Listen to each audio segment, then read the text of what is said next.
Hey dealmakers, welcome to the show where it's all about financial freedom with real estate. Let's do this. All right, in this episode, it's just gonna be me ranting about retirement. What does that really mean? For you, for me, and what's the fastest path to retirement? And I wanna talk to you first about the idea of retirement.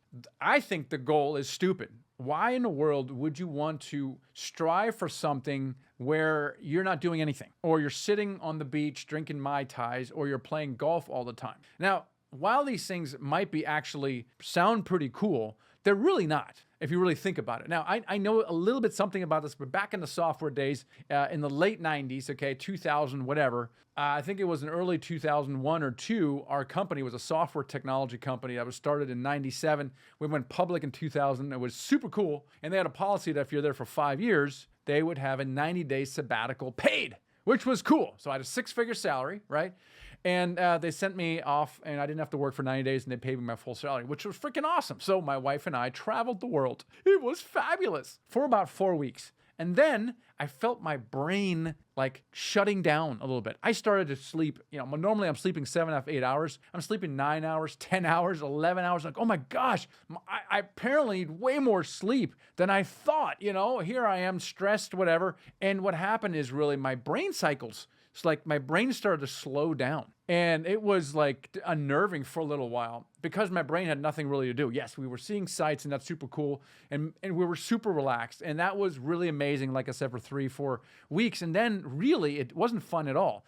And what I realized is that I and most people do need to be productive. We do need our brains to do something. In fact, at the end of the day, we probably want to do something that impacts the world. It's not just about us and sitting on a beach drinking Mai Tais. It's not very fulfilling. And it is cool for a certain period of time, but it's not something I can spend the rest of my life doing. And so the goal of retiring at age 65 is really kind of dumb. Plus, when you're 65, yes, you might have the money, you might not have the money, which is more likely, but now you're going to be older and frail. You can't do all the things that you would do when you're younger, when you maybe don't have the time and or the money to do it. So the idea of striving towards something that is stupid, it blows the mind. And no one's really asking the question, is that really a good goal? Is it really a good goal for me to retire when I'm 65 and no longer have to work? I would argue that it's silly, okay? And so what does that really look like for you? Forget about retirement for a second. And the great question for you is not so much retirement, but it's about freedom, right? Financial freedom that gives you the ability, gives you options and the freedom of time to do whatever you want, with whom you want it, whenever you want it. That's cool. What will you do with your time? And it's probably not sitting on a beach drinking Mai Tais year in, year out. That's super awful. And so one great exercise that I've done, started years ago, is the perfect day exercise, because it gives you a really, really good visual of what financial freedom might look like for you. So the way it works is you imagine, you literally journal this, like if you had your perfect day, where would you be? Who would you be with? What are you doing? How are you feeling? Like for me, for example, it almost always takes place on the water, typically salt water, either on the beach or on a sailboat. But my perfect day version is probably going to be beach, where I get up at 6 o'clock. I get up early. I do my morning routine, my miracle morning, and I read and I pray and I try to journal. I become clear a little bit more, and then I do exercise. And then I have breakfast at 8 o'clock with my family. They're with me here. We rented a house on the beach. And so we have breakfast for an hour, and then I work from 9 to like 11:30, and I do something worthwhile that I really enjoy doing, something productive. And then we have lunch, probably at a restaurant, and then we come home and I have a nap. Got to have a 26-minute nap. That is fantastic. And then maybe I'll record some YouTube videos or have a fantastic podcast interview with a fantastic guest. And then we wind down our day around 4 o'clock. And at 5 o'clock sharp is happy hour. And at 7:30 or so, 7 o'clock, we have dinner at our favorite seafood restaurant. And we hang out, watch the sunset with a glass of wine. And that to me is like a really perfect day, because it allows me to be relaxed, but also be productive as well in an environment I like, with the people I like, which is in this case, my family. Now, I have different variations of that, but it highlights a lot of those things that are important to me. And so what is that for you? Right? So sit down and really talk and think through, what does your perfect day look like? And so that gives you a much better visual of what financial freedom would look like. And that is far from the classic retirement that is awful for me, right? So really think about what that is, because that's what you want to strive for. Now here, the other problem with retirement is it just takes too long. The typical approach is to max out your 401k. Now that is pretty cool, especially if your employer matches it. That's pretty neat. You got some IRAs. You try to save enough to put in your equities and bonds. And so there's this thing that financial advisors talk about, the 4% rule. So if you're a normal American, and let's say you want $120,000 per year in retirement, right? So it's $10,000 per month. It seems to be the magic number for a lot of people. So 4% means that you can only sell 4% of your invested assets so you don't deplete the principal, okay? And this assumes that you're getting an average return of 7%. So you need to save and invest $3 million, okay? Just be clear of that. Now here's the catch. So if you want to retire in 30 years, right? So 65, whatever, 60, you're 30 years old, you have 30 years, you'd have to save $2,000 per month every month for 3 decades, assuming you get a solid 7% return in the market. Now, let's say you only got 10 years to go.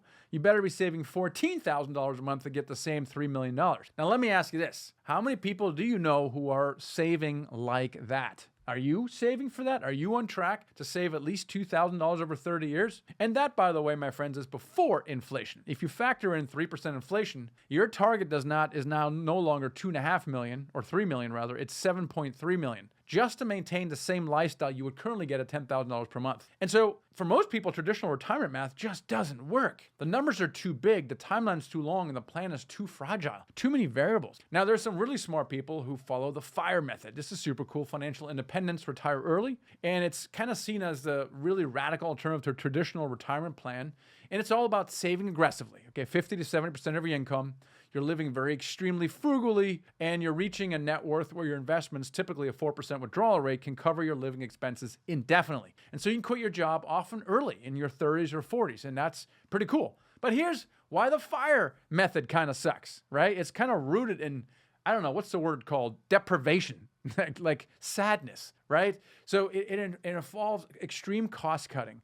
No eating out, no travel, no fun. You're basically sacrificing your 20s, 30s, so that you can maybe enjoy your 50s and beyond. It's another version of grind now, live sadly, live later, just unfast forwarded. And it still assumes that later will come. Okay. So so this doesn't seem fun for me. It just doesn't. It sounds awful. And by the way, when you get to this retirement thing, like when you actually get to the 4% rule, you're still living frugally, right? Because you don't want to spend all your money. And so this doesn't seem very fun for me either. And so the better investing way is people who are getting into real estate. That is definitely a better way, because now we have cash flowing assets that can create financial freedom, that create cash flow, maybe a little bit of appreciation, and maybe some tax advantages. So this appears to be an advantage. So let's play this forward, right? My plan is to purchase one rental per year. That's a pretty good aggressive plan as well. The average purchase price in the US is about $400,000.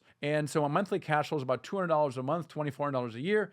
And let's say my portfolio appreciates 5%, which has been the average over the last 20 years. And I'm going to hold it for 5 years. And when I sell, it's going to have 9% sales costs. This is my plan. This is not a bad plan, okay? But let's look at the numbers here. So the numbers that we have for this here is that if I buy that $400,000 property, it makes $2,400 in the first year, and let's say I'm buying it January 1, at the end of the year, it would have gone up by 5% or $20,000, okay? Now, let's say I do this for 4 years, and now I have $86,000 in equity, and my annual income is $10,000. I spent 4 years buying 4 rentals. Now, in year 5, okay, I've built a little bit more equity. I have $110,000 in equity, and I start selling the property I bought in year 1. Right? Now I got 9% sales costs, so I'm actually making about a $64,000 profit in my sale, and that's $76,000 of income in addition to rental income I'm making in year 5. Again, I'm trying to cover $120,000. Okay, so that there's a gigantic gap. Now you can try to close that gap with a BRRRR method, right? It's when you're actually buying